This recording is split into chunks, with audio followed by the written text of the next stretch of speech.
Mesdames, Messieurs, bienvenue au débat de ce soir. Si vous souhaitez vous poser vos questions en français, n'hésitez pas à le faire. Cependant, however, as I perceive the audience, we will conduct most of the proceedings in English. The proceedings are tonight. First, each of the 4 candidates will be given a chance to introduce themselves and their platforms. They'll have 4 minutes to speak in the order that was determined earlier by lot in the other room. This will be followed by questions from the floor. You may address your question to a specific candidate, but each candidate will be given an opportunity to answer. They will have 2 minutes to answer. At the end of the question period, the candidates will be given a further opportunity to present closing remarks. This time, they'll speak in the reverse order from the beginning, and they'll have 3 minutes to present their thoughts. The plan is, now keeping track of all these times, we found an expert in long-winded speeches, Mr. Art Buckland. So, 30 seconds before the end of each specific time limit, whether that's 2, 3, or 4 minutes, he'll raise a sign indicating the time left. Now, if the speaker is still speaking at the end of that 30 seconds, he'll ring a gong. At this time, the speaker may complete the sentence that he's doing, but if I suspect that he's starting another sentence, then I will interrupt. All of this is so that we expect to be out of here or having coffee about 9 o'clock.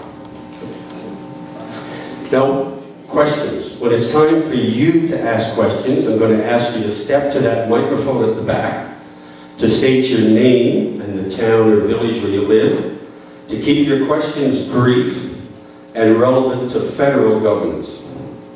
If you feel awkward about going up to the microphone, you can write your questions down and I will ask them for you. As a matter of fact, I already have a number of questions prepared by the Martintown, members of the Martintown Good Timers Association, and I will interject these where I see fit. So, if there are no questions about the process, then let's proceed. I'll introduce the candidates first. On my far right, that would be on your left, is NDP candidate Mario Leclerc. Seated next to him is Green Party candidate Wyatt Walsh. Representing the Liberal Party, Bernadette Clement. And representing the Conservative Party, Guy Lozon.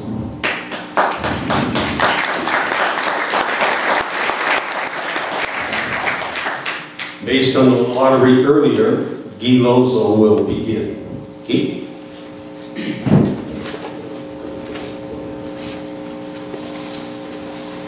Thank you very much. Good evening, ladies and gentlemen. Bonsoir, mesdames et messieurs. Ça me donne un grand plaisir d'être ici ce soir.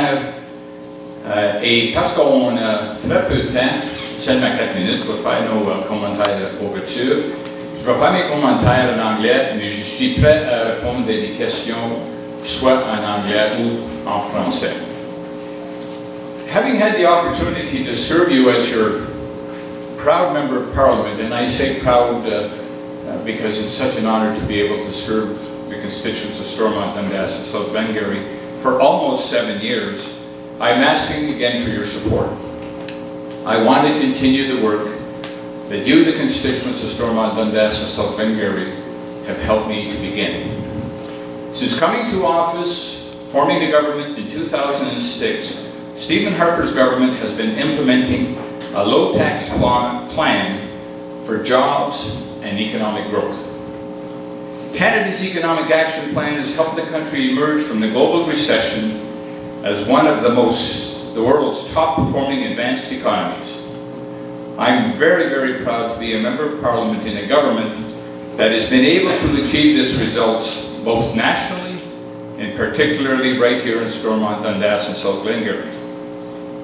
But there remains a lot more to be done.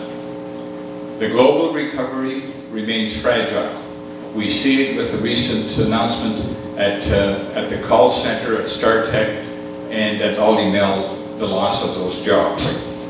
And that's why last month the Minister of Finance, Jim Flaherty, table the next phase of Canada's Economic Action Plan, a low-tax plan for jobs and for economic growth. To complete the recovery, create jobs now, and lay the strong foundation for long-term economic growth. A re-elected Conservative government will reintroduce the budget and implement the next phase of Canada's Economic Action Plan. Stephen Harper's Here for Canada plan focuses on 5 priorities: creating jobs through training, trade, and low taxes; supporting families through our family tax cut and support for seniors and caregivers. This includes a substantial increase in the guaranteed income supplement to help those most in need, and also to strengthen laws to combat elder abuse. Eliminating the deficit by 2014-15 by controlling spending and cutting waste, and making our streets safe through new laws to protect children and particularly the elderly. Standing on guard for Canada by investing in the development of Canada's North, cracking down on human smuggling, and strengthening the Canadian Armed Forces.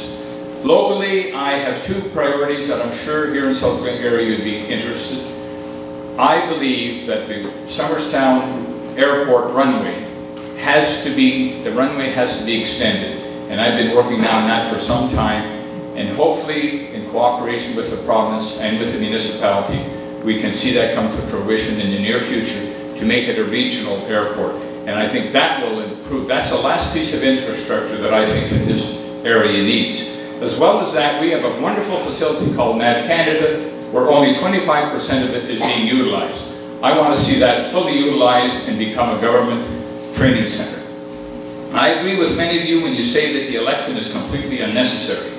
But I stand before you today asking your support again this election to continue to work with the seniors and the veterans and all members of our community to provide ongoing economic stimulus and job growth in this wonderful community we live in. Thank you very much. Merci.